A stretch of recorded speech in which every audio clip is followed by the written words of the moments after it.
I moved back to Cameroon after 13 years abroad, settled into a new home, cut my hair, and somehow landed the opportunity to travel around the country. So far, it's been a crazy ride, and I cannot wait to show you guys my next adventure. It's a new day and a new journey is about to begin. Welcome to Penda. No, it's not Penda Mboko. Welcome to Nkongsamba.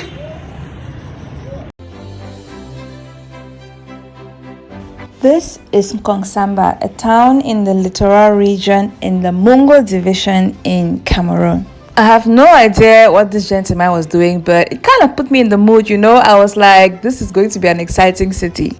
The old churches we drove past looked something from the German colonial era, which made sense as I later found out that this area did inhabit Germans during the colonial era. Matthias and I were on a field work trip, and it just so happened that we got to travel across many cities in Cameroon, and so I had to film the different areas that we passed through and share with you guys.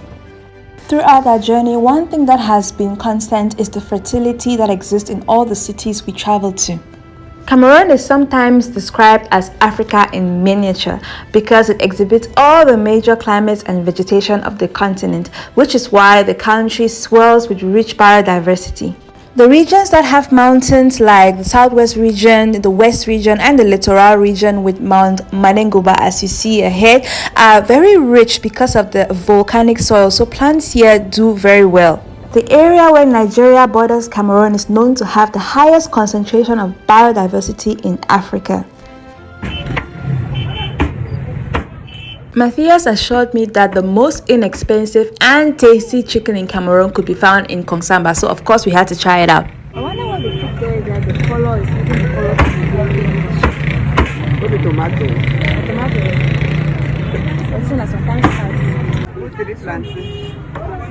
I still maintain that the best chicken I tasted was the one we had in Douala. Nevertheless, I was willing to give this a try. So for less than 2,000 francs, you can have a plate of food, half a chicken, 3 plantains. I mean, I think that's quite impressive. First impression.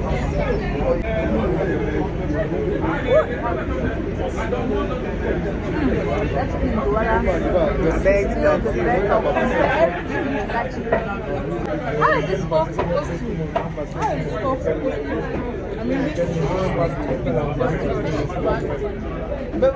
I feel like I've gained so much weight in just a few months of coming back home. We finished our breakfast and made our way to our next city, which is the city of Loum.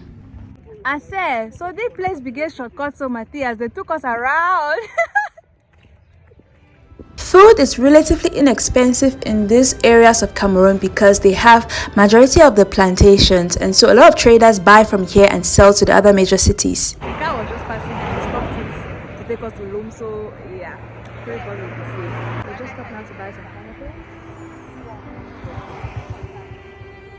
Pineapples are very affordable here, so a lot of people actually buy them in bulk and then go sell them in the cities for expensive prices. However, Matthias and the driver could not meet an agreement with the sellers, so off we went to find another vendor for pineapples. I'm coming!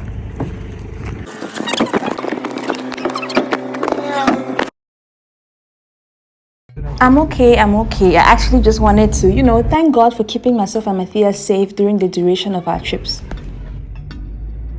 It is interesting to note that Cameroon produces 1.3% of all the pineapple grown worldwide. The recent export value for Cameroonian pineapples was just over 4 million, and the main countries that it's exported to is France and Belgium. How much was it? 1,000 for all. 1,000 francs for all these pineapples. I'm shocked.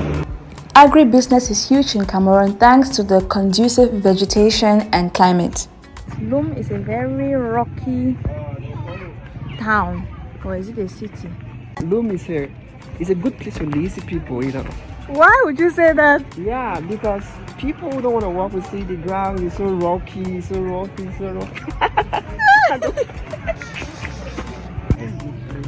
Very, very rocky.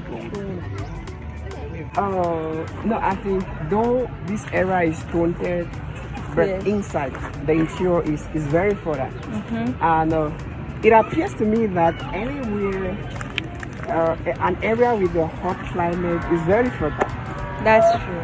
Because That's the true. I whole can of agree. southwest region is fertile. Littoral region is fertile as compared to the central and as compared to the northwest, which is very cold, and the Yes. west region. So you see that those areas with a Hotter hot climate. is good. It's good for agriculture. Yes. And Thank you. Loum obviously is a good place. Thank Hardworking you. people. We just received a geography lesson from Matthias. The soil in Loum is very fertile. This part of the country is extremely hot and we needed to keep drinking water to stay hydrated. We're about making our next stop to a city called Penda Mboko. It's like it tastes better than... Inside all this heat, I could not even be allowed to film in peace and I needed to keep reminding myself that I am a child of God. Imagine traveling to 3 towns in one day. It was honestly chaotic, but I was really excited to go to Penda Mboko because I'd never been there before and I knew that it was a rubber farming town. And we're going to be visiting one of the plantations. It is important to note that while we celebrate Cameroon's biodiversity and fertility, part of the agro-farming business poses risk to our ecosystem. A huge reason why I love vlogging is because I get to capture experiences in real time. I mean, look at Matthias, he was caught in real time. And I think documenting experiences is also important to tell the stories of vulnerable people who might not be able to express themselves. This particular plot of forest in the South Cameroon is an ancient Baka pygmy stronghold. I encourage you to watch this short documentary explaining how Cameroonian forests are at risk of destruction due to commercial overdevelopment. In this edition, the forests of Cameroon, one of the great green lungs of Africa, if not the whole world, but a place at risk now, just like the Amazon rainforest in South America, of destruction through commercial overdevelopment. The forests are being destroyed to make way for rubber trees, and a lot of these forests are home for your Baka pygmies, and so this is eradicating an entire ecosystem and biodiversity that have been there for many years. Vast swathes of trees have been raised to make way for rubber plantations, and with the erosion of the forest, a way of life is also being destroyed. These findings made me see rubber farming in a whole other light, especially bearing in mind that the main export destinations are the US and Europe. Surely we can find more ways to sustainably farm rubber so that entire ecosystems are not destroyed and the environment is still protected. So how is rubber actually made? How do we get from the tree to a car tire? At the time of filming, they were not harvesting rubber yet, but I did some research just to show you guys what the process normally looks like. Rubber is made by extracting a sticky milky liquid called latex from a rubber tree after making incisions on the back of the tree. The latex is collected in cups and then is allowed to coagulate. After it coagulates, it is then compressed, washed, dried and passed through other processes to ensure that it is ready for commercial use.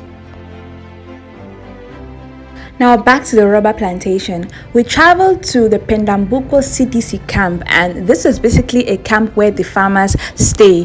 CDC is the Cameroon Development Corporation and it is owned by the state, so they run a lot of the plantations in Cameroon. Some people spend their whole lives here. They stay here, their children go to school here, they go to church here, and sometimes the children also end up working for the plantation. But things are a little tough at the moment because of the crisis in Cameroon in the north and southwest region, and so there are presently 5,000 jobs at risk. The farmers could lose their jobs because things are not getting any easier.